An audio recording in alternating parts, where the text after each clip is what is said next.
ہفتے کی دوپہر تک قیدیوں کو رہا کر دو، امریکی صدر ڈونلڈ ٹرمپ نے حماس کو الٹیمیٹم دے دیا۔ قیدیوں کی رہائی نہ ہونے کی صورت میں جنگ بندی معاہدہ منسوخ کرنے کی دھمکی بھی دے دی۔ کہا قیدی رہا نہ کیے تو ہفتے کی جنگ بندی ختم کر دیں گے، غزہ پھر جہنم بن جائے گا۔ حماس کو سمجھ جانا چاہیے کہ امریکی صدر کیا کر سکتا ہے۔ اردن اور مصر نے فلسطینی پناہ گزینوں کو قبول نہ کیا تو ان کی امداد بند کر سکتے ہیں۔ امید ہے اردن پناہ گزینوں کو لینے پر تیار ہو جائے گا۔ حماس نے اسرائیلی رویے سے تنگ آ کر قیدیوں کی رہائی مؤخر کرنے کا اعلان کیا تھا۔ ترجمان القسام بریگیڈز نے کہا اسرائیل غزہ کے شہریوں کی اپنے علاقوں میں واپسی میں رکاوٹ ڈال رہا ہے، امدادی سامان کے داخلے کو بھی اجازت نہیں دی جا رہی۔ معاہدے کی شرائط تب تک مانیں گے جب تک اسرائیل مانتا رہے گا۔ دوحہ میں غزہ جنگ بندی کے دوسرے مرحلے کے لیے بات چیت ختم۔ حماس کے اعلان کے بعد اسرائیل نے فوج کو ہائی الرٹ کر دیا، فوج کو بڑے پیمانے پر تیار رہنے کی ہدایت۔ اسرائیلی صدر اسحاق ہرزوگ کہتے ہیں اسرائیلی وزیر اعظم معاملات کو خراب نہ ہونے دیں، قیدیوں کو واپس لانے کے لیے جنگ بندی کو جاری رکھا جائے، معاہدے کے تمام مراحل پر عمل درآمد یقینی بنایا جائے۔ اسرائیلی قیدیوں کے اہل خانہ نے نتن یاہو حکومت کو مورد الزام ٹھہرا دیا۔ تل ابیب میں بڑی تعداد میں اسرائیلی شہریوں کا احتجاج، کہا حماس کا اعلان نتن یاہو کے لاپرواہ رویے کے براہ راست نتیجہ ہے، غلط منصوبہ بندی معاہدے کو سبوتاژ کر رہی ہے۔ سیکرٹری جنرل اقوام متحدہ نے فریقین سے معاہدے پر مکمل عمل درآمد یقینی بنانے کی اپیل کر دی۔ اسٹیل اور ایلومینیم کی درآمدات پر 25% ٹیرف نافذ کرنے کو ایگزیکٹو آرڈر جاری۔ امریکی صدر ڈونلڈ ٹرمپ نے ایگزیکٹو آرڈر پر دستخط کے بعد گفتگو میں کہا گاڑیوں، ادویات اور چپس پر ٹیرف لگانے پر غور کر رہے ہیں۔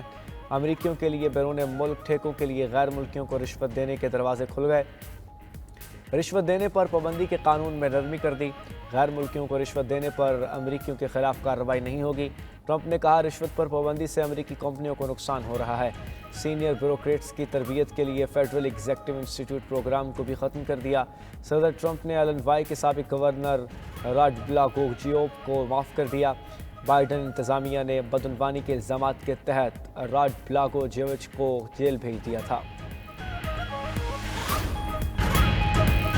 معاشی استحکام کا سفر طویل اور چیلنجز سے بھرپور ہے، میکرو لیول پر معیشت بہتر ہو رہی ہے۔ وزیر اعظم شہباز شریف کی دبئی میں پاکستان سرمایہ کاروں اور تاجروں سے گفتگو، کہا ایک سال میں معاشی اشاریہ بہتر ہوئے ہیں، برآمدات اور ترسیلات زر میں اضافہ ہو رہا ہے، مہنگائی اور پالیسی ریٹ میں نمایاں کمی آ چکی، مکمل معاشی استحکام کے حصول کا سفر جاری رہے گا، پائیدار ملک کی ترقی کے لیے ایک ٹیم کے طور پر کام کرنا ہوگا۔ وزیر اعظم آج دبئی میں ورلڈ گورنمنٹ سمٹ میں شرکت اور خطاب کریں گے۔ سمٹ میں عالمی رہنما مالیاتی اداروں کے نمائندے بھی شریک ہوں گے۔ شہباز شریف کی متحدہ عرب امارات اور دیگر ممالک کے سربراہان سے ملاقاتیں بھی schedule.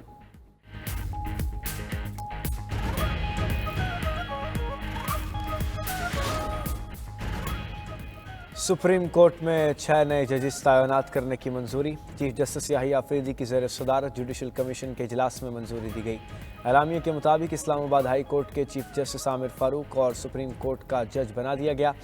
Chief justice Sindh high court Shafi Siddiqui, chief justice Peshawar high court Ishtiaq Ibrahim, chief justice Balochistan high court Hashim Kakar کو بھی سپریم کورٹ کا جج بنانے کی منظوری۔ پشاور ہائی کورٹ کے جسٹس شکیل احمد اور سندھ ہائی کورٹ کے جسٹس صلاح الدین پنہور کو بھی سپریم کورٹ کا جج بنایا گیا۔ ذرائع کے مطابق لاہور ہائی کورٹ سے سپریم کورٹ میں جج تعینات کرنے کا فیصلہ مؤخر کر دیا گیا۔ اجلاس میں اسلام آباد ہائی کورٹ کے جج جسٹس میاں گل حسن کو بطور ایکٹنگ جج سپریم کورٹ تعینات کرنے کی منظوری۔ سپریم کورٹ کا عارضی جج بننے کے بعد جسٹس میاں گل حسن چیف جسٹس اسلام آباد ہائی کورٹ کے دور سے باہر ہو گئے۔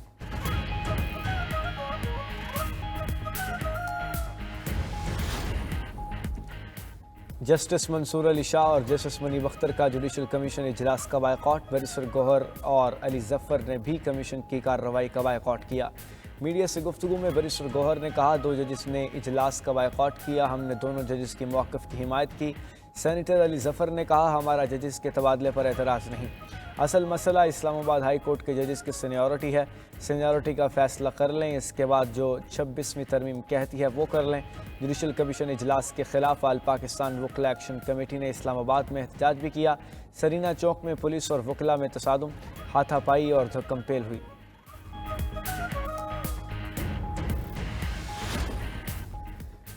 ٹرانسفر ججز کو نئے حلف کی ضرورت نہیں، ہائی کورٹ کے ججز کی سینیورٹی تبدیل کے خلاف 5 ججز کی ریپریزنٹیشن مسترد۔ فیصلے میں 3 صوبائی ہائی کورٹ سے ججز کے تبادلے کے بعد اسلام آباد ہائی کورٹ میں تبدیل کی گئی سینیورٹی لسٹ برقرار رکھی۔ لاہور ہائی کورٹ سے ٹرانسفر ہو کر اسلام آباد ہائی کورٹ آنے والے جسٹس سرفراز ڈوگر سینئر پیونی جج برقرار۔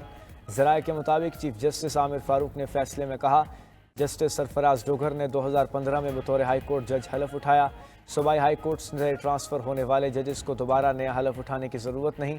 ادھر ایڈیشنل جج جسٹس راجہ انعام امین منہاس اسلام آباد ہائی کورٹ کے قانونی امور کے جج مقرر، نوٹیفیکیشن جاری۔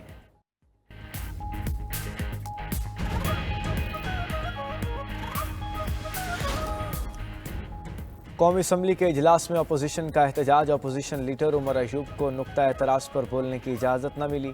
اپوزیشن ارکان نے ڈیسک بجانا شروع کر دیا۔ احتجاج کے بعد اپوزیشن ارکان واک آؤٹ کر گئے۔ وزارت آبی وسائل سے متعلق سوال کا جواب نہ آنے پر اسپیکر ایاز صادق برہم۔ سید نوید قمر نے اعتراض کیا کہ وزیر خود آئے نہ جواب آیا، اجلاس میں صرف ایک وزیر ایوان موجود ہے۔ وزراء کے ادب الججس پر پارلیمان کی توہین ہے، اسپیکر نے سیکرٹری آبی وسائل سے تحریری وضاحت مانگ لی۔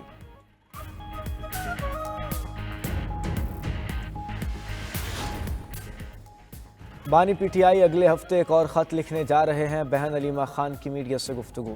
بولی بانی پی ٹی آئی نے کہا ہے، آزادی کی جنگ ختم نہیں ہوئی، کوئی ڈیل نہیں کروں گا، اپنے کیسز کا سامنا کروں گا اور انہی ججز کے سامنے کروں گا۔ Chief justice Pakistan rule of law کے ساتھ کھڑا ہونے کا فیصلہ کریں۔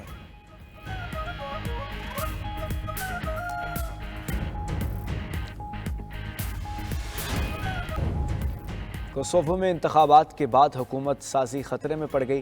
سیاسی جماعتوں کے مخلوط حکومت قائم کرنے سے انکار کے بعد بے یقینی کی فضا، سیاسی بحران کا خدشہ بڑھ گیا۔ الیکشن میں حکمران جماعت واضح اکثریت سے محروم ہو گئی۔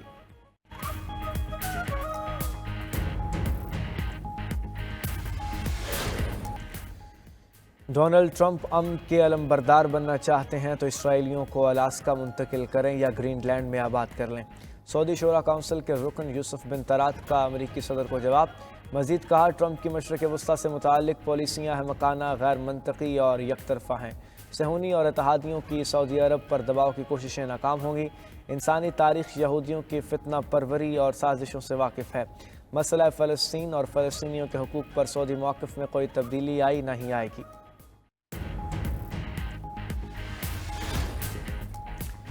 میونخ سیکیورٹی کانفرنس کے منتظمین نے امریکہ کو دنیا کے لیے خطرہ قرار دے دیا۔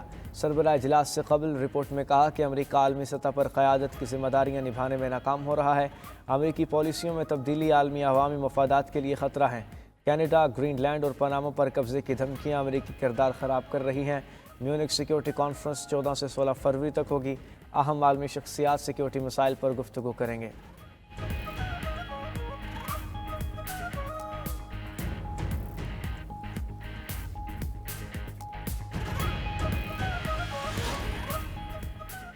ایلن مسک کی چیٹ جی پی ٹی خریدنے کی پیشکش، 97.4 ارب ڈالر کی آفر دے دی۔ سی ای او اوپن اے آئی سیم آلٹ مین نے ایلن مسک کی پیشکش ٹھکرا دی۔ کہا، ایلن مسک چاہیں تو 9.74 ارب ڈالر میں ایکس بیچ دیں۔ ایلن مسک حسد کا شکار ہیں، وہ مصنوعی ذہانت کی دور سے باہر ہو چکے۔ ایلن مسک نے اوپن اے آئی کے سی ای او سیم آلٹ مین کے خلاف دھوکے سے منافع کمانے کے مقدمات دائر کر رکھے ہیں۔